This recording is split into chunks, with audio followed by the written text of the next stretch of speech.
question as he spoke for the last time as the president of the Southern Christian Leadership Conference. To know where we are going, he said, we must know where we have been. And where he and the people around him that day had been was up against water hoses and locked in jails for no good reason.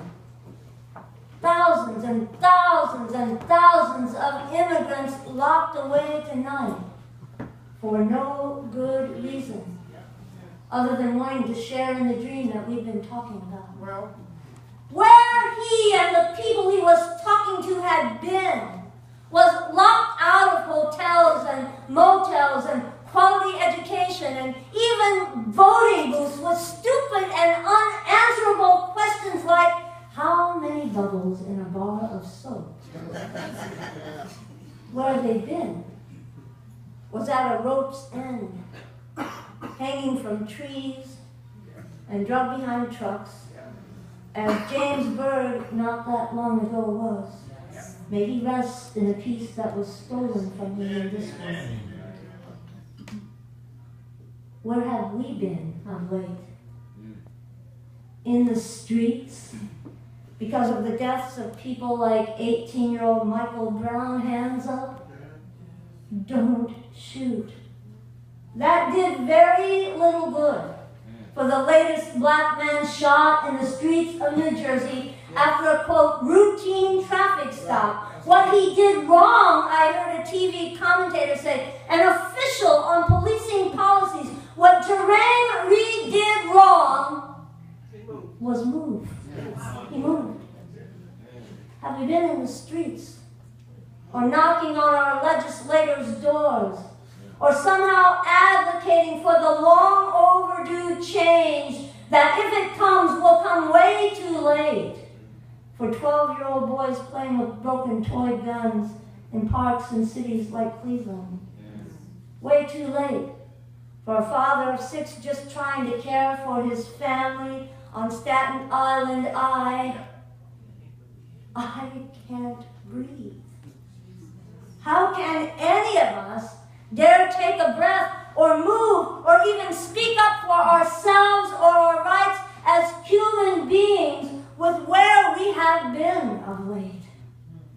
And I want to say here as just a footnote before I go on, I am preaching to us as one race, the human race that we are all part of.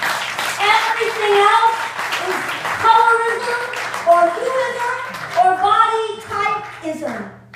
And every good social activist, every follower of Jesus the Christ knows, and Jesus was a social activist, that none of those things have any relevance to absolutely anything. You know, Jesus was a social activist. You don't throw people out of the temple because they're not praying right.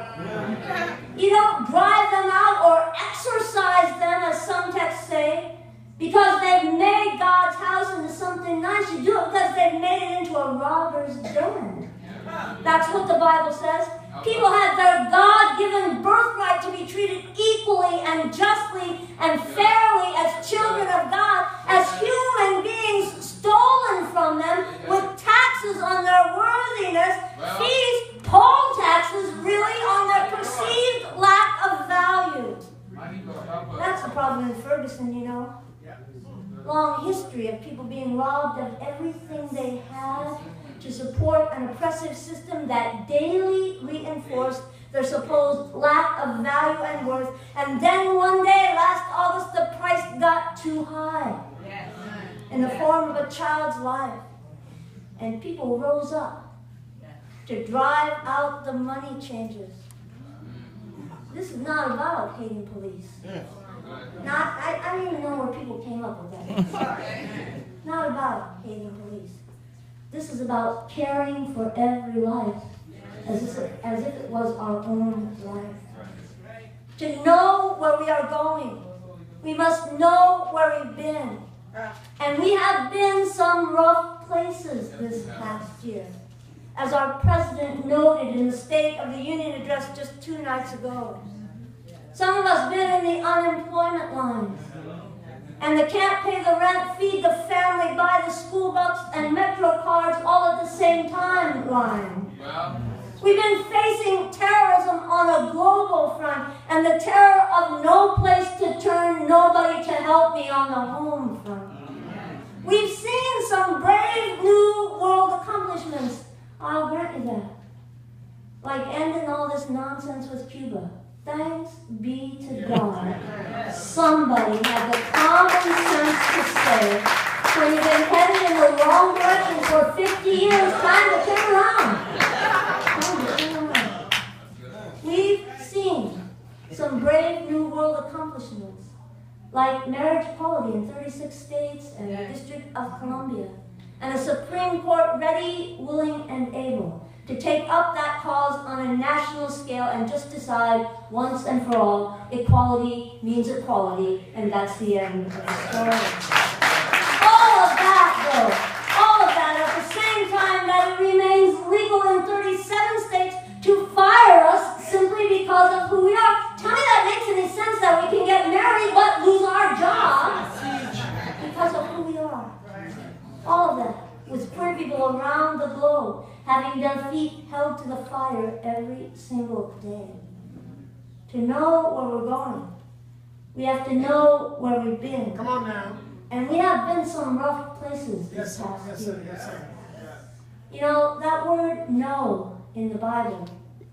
And now, you know, I have to confess that with a rabbi here, I'm getting nervous. I give it my best shot. And you have mercy on me, a Gentile. That word know in the Bible, yada, used about 846 times in the Hebrew Scriptures. And in all but 10 of them, it means not so much head knowledge or the recitation of information or so-called facts, but rather to know with your whole heart and mind and soul. To have something really be part of who you are. Which may make the real question we need to answer tonight in terms of where we are going. Where is our heart? Where is our heart? Where is our caring, loving others as we love ourselves, as God first loved us, heart? You know, last week from this very pulpit, in honor of Dr. King's birthday, I heard Deacon Len, is he here tonight? There he is. I heard Deacon Len preach from that first chapter of John's Gospel, where after that majestic prologue, some say it was once an ancient hymn, in the beginning was the Word, and the Word was with God, and the Word was God. After that impassioned proclamation, to all who believe was given power to become children of God.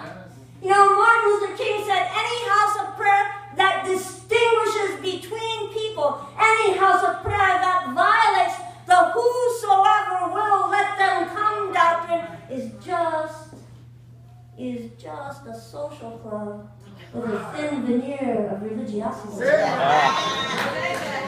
After that impassioned proclamation, to all who believe was given power to become children of God. After those words meant to shake us to the very core of our beings and lead us to question every premise we have ever based our lives on.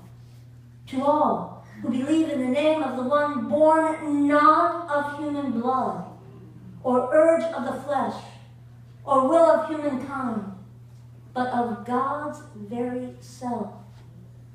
The Greek we are translating as human blood really means blood shed. Children of God, John was saying, are born not of blood shed, or violence, or animosity, or ethnic cleansing. Whether you do that by driving whole tribes of people up a mountain in Iraq, or by withholding the only treatment we absolutely know will save the lives Ebola continues to claim now. Big debate, I don't know if you saw, big debate on the front page of the New York Times not long ago. Our people, I could not believe that the New York Times, all the news that's fit to print, right? This was not fit to print. Are people in West Africa capable of using the treatment, of following the protocol properly? Well, I think that's as stupid a question as how many bubbles in a bar of soap. I'm not a doctor, but I can tell you this. If the life of someone I love, a child, a sibling, a spouse, a lover, a friend, a neighbor, just another human being, even my puppy Lily, if the life of someone I loved was on the line, I would damn well figure out how to put a needle in somebody's arm and rig an IV bag and follow the protocol and hydrate that person up the wazoo, because that is the protocol. We're afraid that's all they're doing. They're just flushing it out. We're afraid to tell the truth. That we don't, as a nation, or as nations around the globe, or as a world, value all life equally. King's legacy, what he really left to us, was a clear and compelling vision of what needs to happen if this world is to become that beloved community he loved and dreamt about. You know, before some in this room were even born, he articulated the path to freedom and wholeness and peace on this earth and goodwill among all. And I must say, many of the things he was calling for then were pretty much the things President Obama called for on Tuesday night. And I don't know if that's the good news or the bad news, that we're still on the same agenda. But I'm going to take it as good news tonight that we're on the right path. That's right. An economy that is fair and just and guarantees everyone the chance to live a decent and secure life. King calculated 50 years ago we could have a guaranteed annual income for everyone for less than it was costing us to fight in Vietnam 1 year at a time.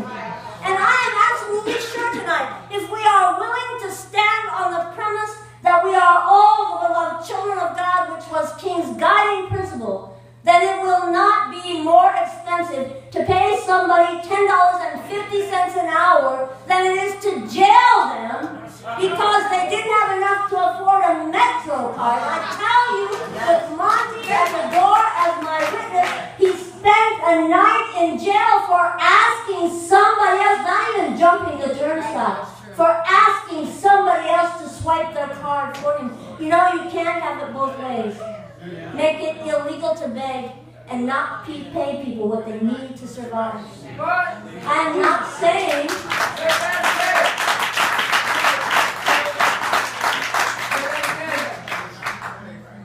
saying all people of color are poor. I'm saying we all have to get it. That racism is the driving force behind economic discrimination, behind poverty, and behind all the other isms that daily rob us all of a future of peace and goodwill. It is up to us, the president said, to choose what we want to be for decades to come. Do we want an economy that favors a few or enables the many? Do we want to approach the world fearful or leading wisely? Do we want to allow ourselves to be sorted into factions or recover a sense of common passion? The kind of passion that has always propelled us forward. Those were the questions he posed. You know, racism is an ugly, scaring, death-dealing reality, born of violence and animosity and ill-founded, unjustifiable hatred of some of God's creation. And if we want it to heal, if we want it to be eradicated, so that there are no more 12-year-old Tamir Rices, no more 17-year-old Trayvon Martins, no more 18-year-old Michael Browns lying in our streets, so that there are no more Eric Garners murdered for a crime he did not commit. It is not